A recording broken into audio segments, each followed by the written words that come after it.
Hello ladies and gentlemen, my name is Keegan and welcome back to the channel and welcome back to another preview for the upcoming Supercoach season. As always, before we get underway, make sure you like this video and subscribe so you don't miss any of the videos on this channel. So what I'm going to do as sort of we head into the JLT series, where I'll probably do maybe a round wrap up of each JLT series, talking about players that impressed and players that we should think about adding to our teams. I decided I'm just going to do a bit of a pre-season, if that makes sense, of each line in the teams, and maybe I might mix rucks and forwards together because there's only 3 rucks, so there's no real point. And talk about a couple of players that I'm interested in bringing in, and a couple of players that you should probably keep an eye out for as we head into the new season. So without any further ado, let's have a look at the backline this week. And as you can probably tell by already looking at the teams, there's a few interesting selections. So as you can see in front of me here, I've got 8 players selected. So how I've split it up is I've gone 3 premiums, so 3 people over 500,000. I've got 3 mid prices now. High 400,000 is probably not considered a mid price, but for this exercise it is. So 4 players between 200,000 and 500,000, and they are my mid prices that I want to talk about. And then under 200,000 are the rookies that I've got, and you can see I've got they're both on the bench. So that's how I'm going to split up the defenders and the forwards, I reckon. The midfielders I might select maybe a few more premiums and a few more mid prices, but we'll wait and we'll get to that when we need to get to that. So anyway, looking at our defenders, the first defender I need to look at is Basher Hooley. Now, he had a really strong finish to 2018. He averaged over 105 points, which is really, really good. He played every game after round 4, so he had a bit of a rough start to the season, but as soon as he got past round 4, he played every game. He had his last 7 games, he had over 100 points, and he was pretty durable, played away through the finals, and ended up with a premiership. Now, he's a really strong pick also because Richmond are tipped to have another really, really strong year, so it means he's going to be playing a lot of wins, he's going to have a lot of the ball, so he's going to have a lot of chances to score big. He also has a round 13 bye as well. I don't know if that's good or bad, I haven't really looked at the byes to this point, but I think overall he's definitely someone that I'm going to be definitely considering for my team, and it's someone I think you should be considering as well. On to Zach Williams, another big premium pick, and one that I'm definitely looking to bring in. He played 20 games, he averaged 101 points. He is also going to be playing in another strong team like Richmond, and if you see me look down, I have a few notes in front of me as well. He is going to he averaged over 100 points, and he is going to be playing in another strong team with GWS. So I think what that means is he is going to be definitely scoring big. He actually only ended up having 1 game last year under 70. So if he can hit consistently 75, 80 as his low point, and his high points are 120, if he has a bad week and he gets an 80, that's still very manageable. You're pretty happy with that. But if he tops out a few at 110, 120, 130 even, then I'm pretty happy with that. Overall, definitely someone to be picking, and definitely someone you should be keeping an eye on as well. Zach Williams also has the round 14 bye as well.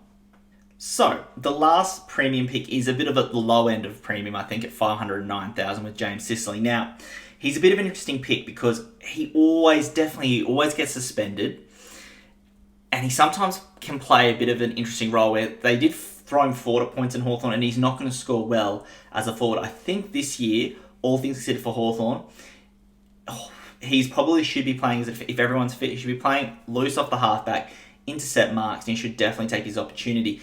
The other question would be, for Sicily is, can he get a lot of the ball in a Hawthorn team, which are, in my opinion anyway, and I'll probably do a ladder prediction later before the season starts. For me, Hawthorn are about middle of the road. They're probably anywhere between 6 and 12, in my opinion. So if Hawthorn have a bit of a down year, Sicily could be one that doesn't hit a lot of the balls, doesn't hit a lot of the scores because the lack of easy ball, the lack of easy marks, the lack of intercept marks that he's taken. So he's definitely a risk, but he does save you money. If you wanted to pick a Sicily over a Zach Williams, he's gonna net you almost He's going to net you almost 50 grand in extra money you could be spending elsewhere. So he's one to consider. I think he's more of a risk. Would not have locked him into my team, but I think that if he can stay fit, if he can stay on the park and not get suspended, and if Hawthorn have a pretty decent year, I think Sicily could definitely be a really good bargain pick and look to grow over the 2020 season.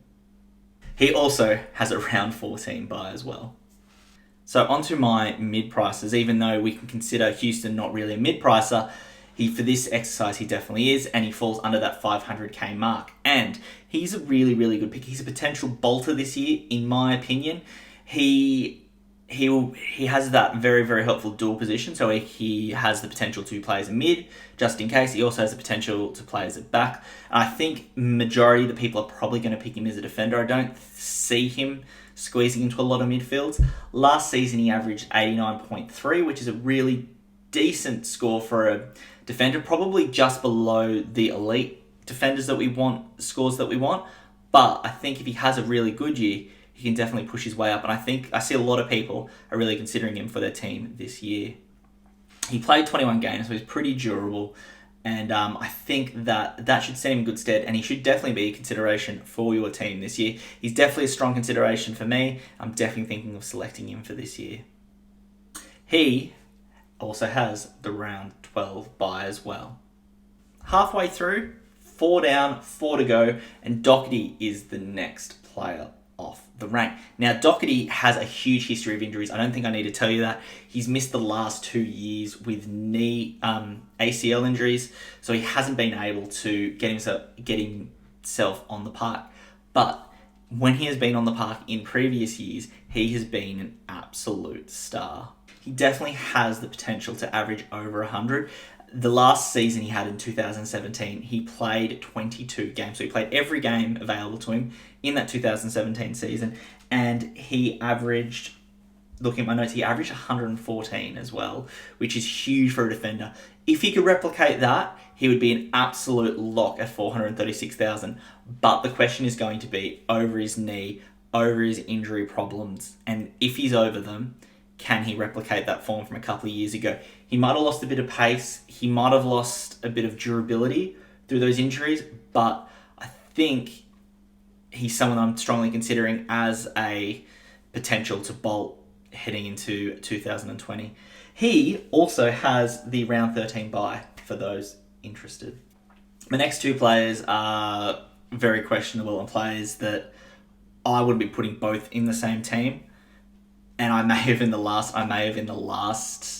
video I did, I may have had both of these and those in the same team. Actually, I don't think I had Robertson, but I definitely had Stephen Hill. But these 2 are definitely watch and wait as far as looking at how they go in preseason reports coming from the clubs. So Robertson, 260,000. If he can play a lot of games, he is an absolute lock at 260,000. He has injury concerns. He has very well documented heart issues. He's a lot like Doherty. In 2017, the last season he fully played, he averaged 22 games and he averaged 92 points, which if he was to average, let's just say for argument's sake, he averages 85 points instead of 90. That's still going to net you a very, very, very big profit on Robertson, and someone that he probably won't be in your team come the end of the season, but he's definitely going to make you enough money that you would consider him from the start of the season and hope he makes a bit of improvement if he's fit, and he's definitely a watch this space, but definitely someone that I would be looking at bringing in as maybe even a point of difference. Maybe a lot of people don't look at Robertson, but if he's fit, I'd definitely be looking to pick him. I did say he's a bit of a point of difference. I actually think a few people will pick him up. I just think that some people might be scared off by his injuries. So when I mean point of difference, I mean, I don't think he's going to be an absolute diamond in the rough and no one's going to pick him. Definitely think there are going to be people that pick up Robertson, but I think that a lot of people will definitely be scared off by his heart issues in the past.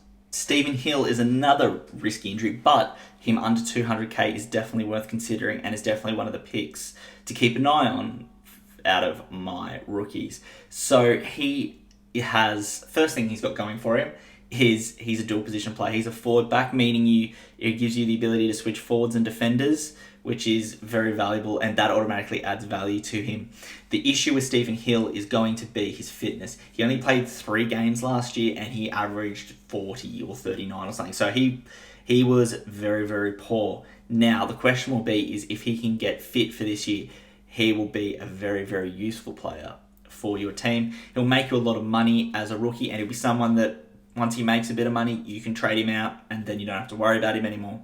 So he's a risky pick like Robertson, but there are definitely benefits to having him in your team, and definitely one you're worth thinking about and worth checking on as round 1 gets closer. So the last one I had to chuck in a Sun. I had to chuck in Jez McLennan. He didn't play any games last year, but coming into this year, there'll definitely be a halfback position for him. Now, he might not be one that you start the season with, Jez McLennan, but he might be one that you pick up halfway through the season.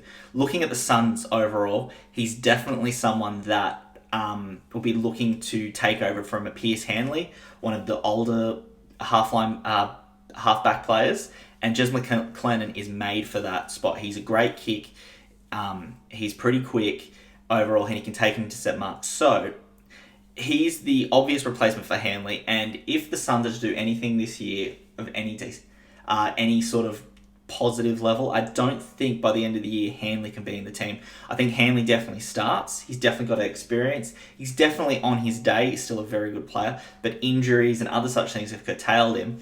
However, I think by the end of the season, you'll see Jez McLennan stepping into his role, and definitely I think he will be a definite pickup, maybe towards the mid or maybe towards the end of the season if you're looking for downgrade targets for your Supercoach team. Because I've been benching buys and I thought that'd be a smart thing to do, and I've completely forgotten the other two. Hill has a round 13 buy and Jez McLennan has a round 14 buy, just in case you're interested. Well guys, there's 8 defenders that you should be keeping an eye on heading into round 1. Now, they're not all going to make my team. They're probably not all going to make your team. None of them might make your team. You might go completely opposed to me, and you might pick all different players, and that's fine. And some of you might go pick a lot of these players, and that's fine too. It's all about options. It's all about just making sure you consider everyone, because you don't want to be writing someone off right at the start of the year because you don't agree with them or they've had a poor year. It's definitely worth taking different opinions and coming to your own conclusions based on those opinions.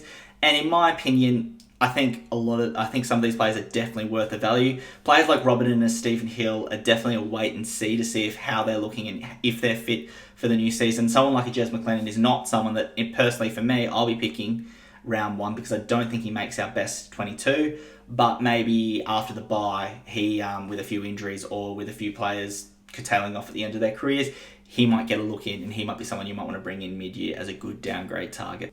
Let me know in the comments below, who do you think are defenders that you should definitely be keeping an eye on this year? Who are defenders that you think are going to be are going to improve this year? Maybe ones that everyone's liking that you don't like, or maybe ones that you think, rookie ones that you think are definitely going to get a good run. Do let us know in the comments below, and I do make sure I try to reply to all my comments on my videos, so do let me know your thoughts. Thank you for watching, guys. I hope you enjoyed this video, and I'll see you later.